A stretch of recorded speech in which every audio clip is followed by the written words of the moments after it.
Good morning, everyone. Welcome to this update for global stocks and commodities for the 3rd of February. Well, in the last week, we've seen the culmination of, 4 months of tremendous fluctuation in the stance that the US Federal Reserve has been taking. Jerome Powell really stirred the markets up at the beginning of October, when he basically said that their bond buying program, or their bond selling program, so the reduction of their balance sheet, was on autopilot and was going to continue, pretty much regardless. That really upset the market because they saw that as representing a very substantial series of effective rate hikes, and so we got the start of the correction that then capitulated on basically Christmas Eve. And from there, the Fed has progressively, pardon me, the Fed has progressively stepped back, and in the last week has really completely given in to the markets now. And it would appear that the bond buying program, the bond selling program, I'm so used to saying that because they've been buying bonds for 10 years. The bond selling program is now effectively complete, and that's as far as they're going to go. And there's even now the possibility that that rate hikes may not occur at all, or in fact there could even be a rate cut. Now, in the long term, that has really serious implications, but who knows? That could be 2 years, 5 years, 10 years. But eventually there is going to be a day of reckoning, but we have no way of knowing when that's going to be. But for now, it's the markets are cheering, and we're getting just an amazing V-shaped recovery in the S&P index, which looked, completely and utterly unlikely just 4 weeks ago. So it's been quite an amazing transformation in the market, and really just an amazing period of time. So in this update, I just want to take a look at the wider picture also. Global stocks, particularly emerging markets, are all turning higher with the US. So that's encouraging. And we're also seeing the gold market picking up steam as well. I addressed this in some detail in last week in Portfolio Analyst, and it was another good week for gold. And also in Portfolio Analyst last week, I did identify an emerging local gold producer, and also an outstanding local tech stock. It's a small cap stock, but it's got a great future, I believe. So I think some really good things in PA last week. Now, the American index was up 1.6% for the week, and we got a very robust jobs report on Friday, which pretty much dispels the line of thinking around that the US economy was weakening. Clearly that's not the case. Earnings season is pretty much on track. We've got nearly half of the stocks in the S&P have reported, and 70% of them have beaten expectations. And that's normally where we are, somewhere between 68 and 75% beat expectations. That's the game they play in America. And so again, we're pretty much on track there. So that made the market feel much more comfortable. And of course, the capitulation of the Federal Reserve in terms of policy I discussed earlier. Technically, the correction is done. I think there's no question about that now. We had a little pause for a week, but another strong week, and so there's been no pullback yet. We will get pullbacks, of course. They will occur. It would be ridiculous to think that pullbacks wouldn't occur, but I think we can safely say that the correction is done and dusted. And fundamentally as well, I mean, the correction was caused by Federal Reserve policy, and now they've completely backflipped. So there is no reason for markets to go other than sideways or perhaps work their way higher. The US dollar was lower again on the week. The Treasury yield is now back down to 2.68 as the market starts to factor in the likelihood of zero interest rates in 2019 and possibly even an interest rate cut. So the US Treasury yield only a couple of months ago was at 3.25 and everyone was convinced it was going to 4%. Now we're down at 2.68. And I spoke last week about the advantage and almost the necessity for you to have a degree of contrarian thinking in the way that you look at the markets. And when everybody starts to think that everything is, that a certain thing is going to happen with near certainty, then you want to be looking very, very hard at going the other way, or at least not joining the herd. There's still no signs of stress in the credit market, which I find quite amazing because we've got this looming corporate bond rollover mountain for this year and next year, which really should cause some significant stress to sections of the US stock market. But the credit market's pretty calm at the moment, and we'll take a look at HYG, which is a good ETF indicator of that. And that's been really quite an amazing V-shaped recovery there as well. Now, just the rest of the world before I get onto the US charts. Europe, we've now got Italy officially in recession, and we've got other major economies just really limping along. France, Germany, Spain, there's nothing flash happening in any of those economies. And some data that I saw this morning shows that European warehouses are filling up to a greater degree and at a faster rate than at any time in the last 2 decades since they've been keeping those records. And that's of course a very bad sign. It means that manufacturers are going to have to slow down their production. So things in Europe not looking good. China is just so hard to get a handle on China. Everybody seems to have an opinion on China, but I don't think anyone really knows. Yes, debt is a huge issue. There are signs that the consumer is pulling back. We've seen slower auto sales. We've seen slower retail sales. So the consumer is clearly feeling a bit constrained and a bit concerned. But the Chinese government has amazing levers that they can pull, and they will pull them. So it's just hard to know how the game is going to play out in China. But I wouldn't bet against them.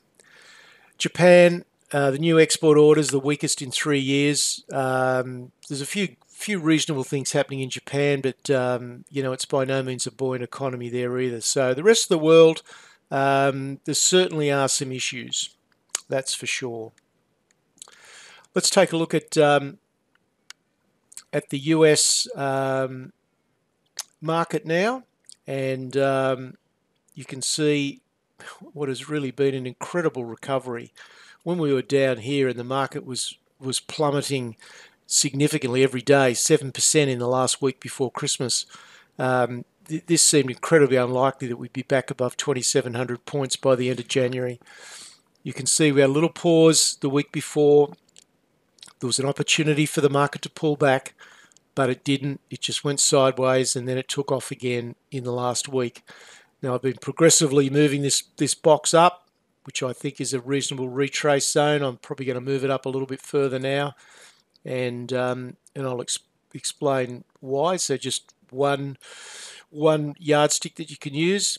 If this were to be the top, and there's certainly no indication yet that this is topping out, but if this was to be the top, then I would think the strength in this rally would suggest that any pullback probably wouldn't exceed the 38.2%, which brings you back to around about this 25.70 area. That's if this was the top. If the market heads higher, then obviously these levels keep advancing. So I think this is about as deep as it's going to get. So we may even perhaps get a retest down to the October lows. But I'm a little bit skeptical about even claiming that one at this stage. So very positive in the US. The other indices, the Nasdaq, the Russell, the Dow Jones, they all look, very, very similar. Taking a look at the US dollar. So the US dollar was down again on the week, as you can see, and that really reflects the change in Fed policy on interest rates. And if we look at HYG, which is our basically our junk bond, low quality corporate bond market, sold off very, very savagely, but has equally it's rebounded. I think the rebound is more amazing than the sell-off because the fundamentals are more in step with the sell-off than the rebound. So it's a bit of a head scratcher, the corporate bond market in America. Okay, turning now to Aussie stocks. The Aussie dollar with the weaker US dollar edged up to 72.5, so we remain in this range between 70 and 73, and very much towards the top end of it. And of course, the strong iron ore price is helping the Australian dollar as well, and I've got a chart on that on the next slide. The ASX 200 down by 42 points on the week, which was 0.8%, but we'll probably see that turn around a bit on Monday. Reporting season gets started this week, so that will inject, I think, a fair amount of interest and probably some degree of volatility into the Australian market. Materials were the big winners last week. Rio and BHP had very, very strong weeks. The iron ore price, of course, is rising because of the problems with Vale in South America, with them having to shut down more iron ore production because of another dam disaster. And banking was the worst of it, and I guess that's the real wild card for the Australian index is just how well or how poorly the banking sector fares. So there's the iron ore chart. So you can see it's been an amazing rise in the iron ore price just since the start of December. We've gone from 65 to $90. So let's just take a look at the Australian indices. So we'll look at banking first, or let's look at energy. There's the energy sector, so we're getting quite a strong rebound there from 9,200 points back to 10,800. So that's been quite a good move. Banking is very much the drag on the Australian market, and you can see the 200-day moving average is clearly down and been tracking down for quite some time, well over a year, and the price now is significantly below that 200-day moving average, and in fact just turned down below the 50-day moving average again. So no question the Australian bank's in downtrend.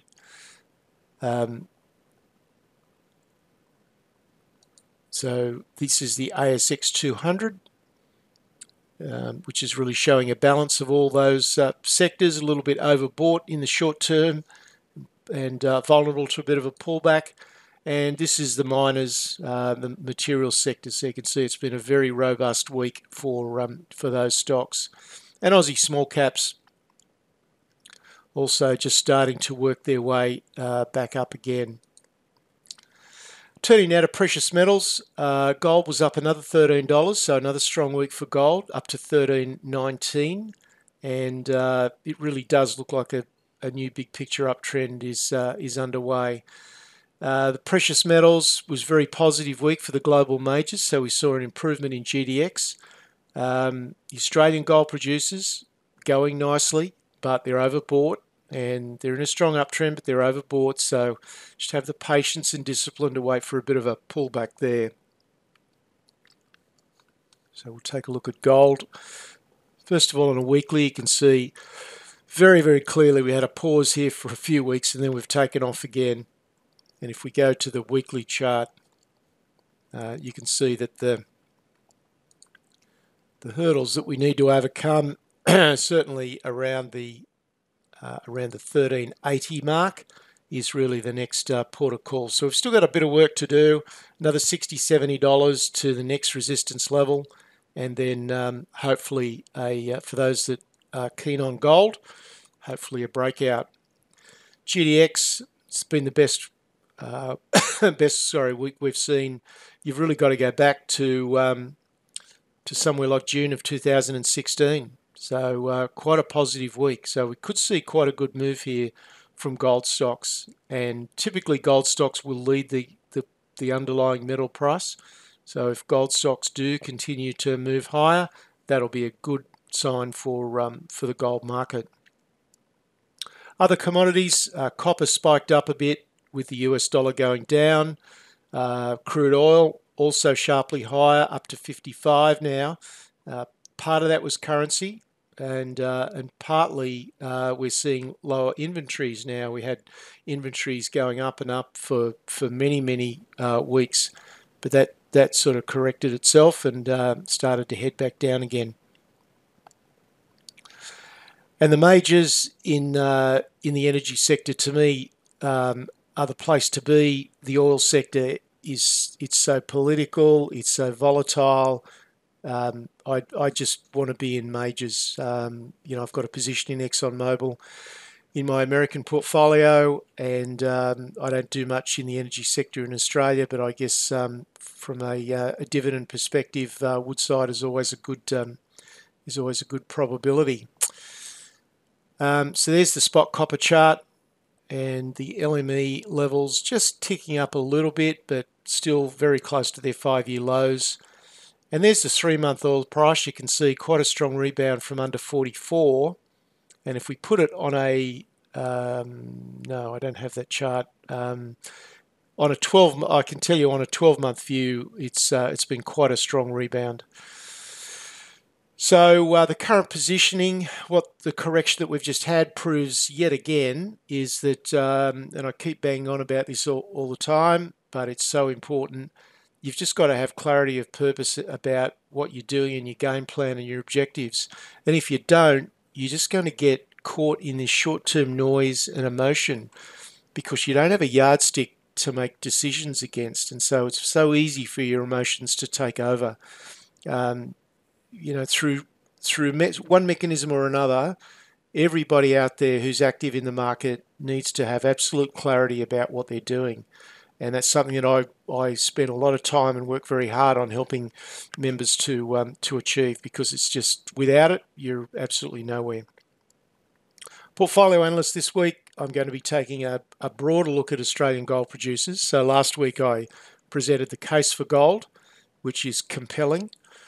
And I looked at an Australian emerging gold producer, which then went on and actually recorded some very nice gains. I think it was probably up about 10% on the week. But I'm going to look at more broadly at the Australian gold producers, and also looking at US market opportunities as well. So that's Portfolio Analyst this week. If you've not taken advantage of it, there is a $1 trial for a 2-week period.